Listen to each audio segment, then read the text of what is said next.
You want to be valuable? Then stop doing these 3 things right now. The world has a definition of a valuable woman. God has a different one entirely. And this is not a self-help video, by the way. This is a Bible study. So I'm just putting that out there right at the beginning. We're throwing out every lie that the world has sold you, and we're going straight to Scripture. So habit number 1, she guards her words. There's something deeply powerful about a woman who knows when to speak and when to be silent. In a culture that celebrates loudness and clapping backs and having the last word, silence has become mistaken for weakness. But Scripture tells a very different story. Proverbs 31 says, "She opens her mouth with wisdom, and the teaching of kindness is on her tongue." Wow, that sounds beautiful, right? So let's do that. Notice what's not said. It does not say that she opens her mouth often. It says she opens it with wisdom. There is a difference. Proverbs 21:23 says, "Whoever keeps his mouth and his tongue keeps himself out of trouble." I'm sure we've all said things that we regret or wish we could put back in our mouths. Me, myself, and I have done that. Too many women are losing favor, losing relationships, losing opportunities, not because of what was done to them, but because of what came out of their mouths. The sharp tongue, the bitter comment, the need to always be right, have the last word. Begin watching your words this week. Pause before you respond. I call it restraint to pen and tongue. One of my favorite mentors taught me that, and it saved me so much grief over the years. Ask yourself, is this wise? Is this kind? Is this necessary to be said right now? Because a woman who controls her tongue controls her destiny. Habit number 2, she invests in her inner life. And 1 Peter 3-4 instructs us, do not let your adorning be external only.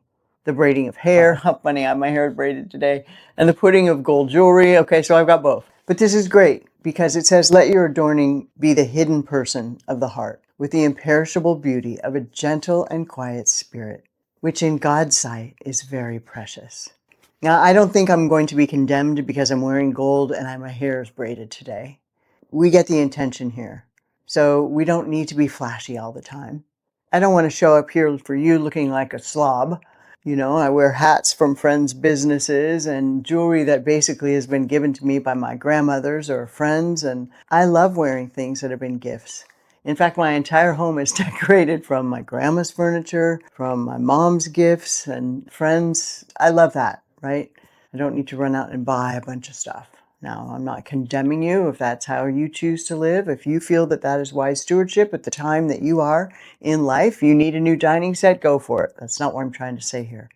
I'm trying to say that the meaning and the specialness behind things, you know, a diamond I bought at a jewelry store certainly holds different meaning for me than a diamond that my grandmother left me, or a plant that my grandmother left me. We have a rose that my mom next week is taking cuttings off of because they're moving into more of a retirement community. And the rose that she stewarded from my great grandmother through 4 homes and through 2 states is going to have some cuttings taken off it for my sister and I, right? Meaning things. They don't always have to be expensive things, but that's a rose we can't get back. Now back to what's precious in God's eyes. Very precious. God uses those words specifically. Not the woman with the most aesthetic feed.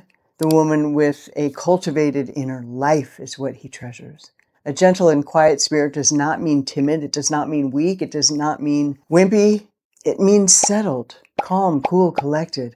It means she's not easily shaken, not easily provoked. Remember John Bevere's book, The Bait of Satan, changed my life. It'll change yours if you'll read it.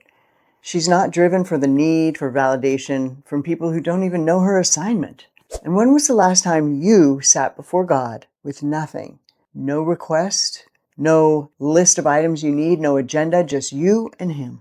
Because that's where character's formed. And that's where depth is built. And that's where the woman God designed you to actually be comes alive. And James 1:25 says, "But whoever looks intently into the perfect law that gives freedom and continues in that law, not forgetting what they've heard, but doing it, they will also be blessed in what they do." Let's make that you and me, sister. The woman the world cannot explain is always the woman who spends time in a room no one else can see. Your prayer closet. Invest there. Guard that space fiercely. Okay, habit number 3.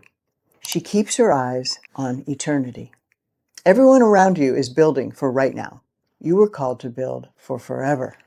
And we're reminded in Colossians 3:2, set your minds on things above, not on things that are here on earth. Now, of course, we have to be responsible, but you get what I mean. Because a woman who's truly valuable has perspective. She doesn't chase trends. She doesn't fall apart over criticism. And she doesn't define herself by what the season looks like, because she knows the season's going to change. It's not the whole story. And when you live with eternity in view, pettiness loses its power, comparison loses its grip, and the applause of other people loses its authority over you. You're not building a brand, you're building a legacy. And Matthew 6:20 says, lay up for yourselves treasures in heaven, where neither moth nor rust destroys. So what are you investing in that will outlast your platform? What are you building that will matter in eternity? Because a woman with eternal vision lives differently. She loves fiercely, forgives quickly, and serves humbly. She also holds the things of this world with an open hand, because it's all God's anyway. And the women whose names we still speak, Ruth, Esther, Mary, Deborah, none of them were chasing relevance. They were chasing obedience. And because of that, their names outlived their lifetimes. What will yours outlive? So let me leave you with this. Value is not manufactured. It is cultivated. Every habit we cover today, it's a seed. And if you plant it consistently, God will grow something in you that the world cannot take away, cannot explain, and cannot ignore. But you have to choose it. You have to know exactly what needs to change in you. God knows it too.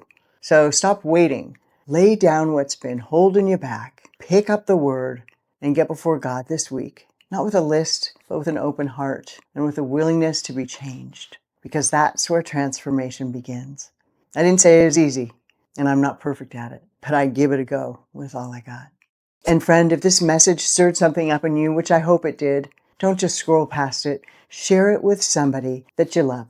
Someone that might need to hear it. Someone that might be encouraged by it. Type in the comments, Lord, upgrade my value. And if you're willing to let God change you, again, share this with someone who needs to hear it. And if you're not yet subscribed, this is your sign. Subscribe to the channel. I'd love to meet with you much more in these videos. And there's a lot more where this came from, to be the woman of God that He designed you to be. And join our community of fabulous women in the Abundant Destiny community. You'll find the link in the description. God bless you. And if no one told you today, just remember, you are beloved.